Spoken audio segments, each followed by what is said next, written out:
گەرچی نزیکەی ساڵ و نیوێکە هەناردەی نەوتی هەرێمی کوردستان لە ڕێگەی تورکیاوە ڕاوەستاوە، بەڵام بەردەوام دۆسیەی سەیر و سەمەرەی گرێبەستەکانی هەرێم لە بواری نەوتدا ئاشکرا دەبێت. باپی بەڵگەنامەیەک تاوەکو ساڵی 2027 هەرێم هەموو مانگێک 55 ملیۆن دلار دەدات بە دوو کۆمپانیا لە بەرامبەر هەناردەی نەوتدا.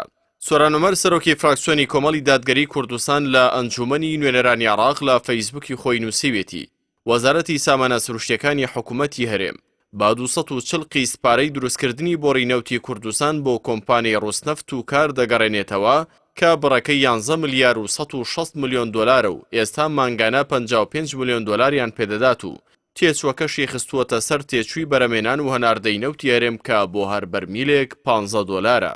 سۆران عومەر دەڵێت هەموو مانگێک تێچووی بەکارخستنی بۆڕیەکە بۆ ئەو دوو کۆمپانیا دەگەڕێندرێتەوە کە بڕەکەی 5 ملیۆن دلارە لە کاتێکدا ئەم بۆڕیا بەو کۆمپانیانە فرۆشراوە.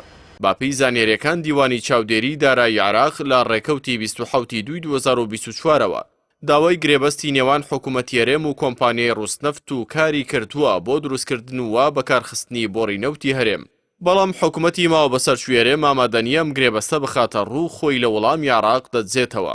لەلایەکی دیکەوە باپی بەڵگەنامەیەکی دیکە کۆمپانیای ڕوسنەفت بڕی 250 ملیۆن دلاری داوە بە کەسێک لە هەرێمی کوردستان لە بەرامبەر کار ئاسانی و گرێبەسی نەوت لەگەڵ حکوومەتی هەرێم.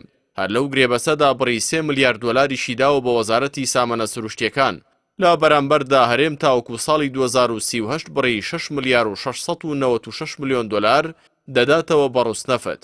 سۆران عومەر لەوبارەیەوە نووسی وشەتی پێویستە ڕایگشتی کوردستان و داواکاری گشتی و کۆمەڵی مەدەنی و دەستەی دەستپاکی و پەرلەمان بەجددی لەم بابەتە بەدەنگ بێن و ئاشکرا بکرێن کێ ئەو 25,000 دەفتەر دۆلاری وەرگرتووە. ئەمە ڕەشۆ و بەرتیلێکی مەترسیدارە بۆ هەرێمی کوردستان و ڕوسنەفت کە لە قوت و داهاتی میلەت دراوە. پەرلەمانتارەکەی کۆمەڵ دەڵێت ئەم بەرتیلە تاڵانکردنی نەوت و داهاتی ئەم هەرێمەیە بۆ کەسانێک کە دەستیان بەسەر گرێبەستی نەوت و پارە و داهاتەکەی داگرتووە و چەندین ساڵە پێی بوون بە ملیاردێر و هەرێمیان تووشی ئەم نامەتیانە کردووە.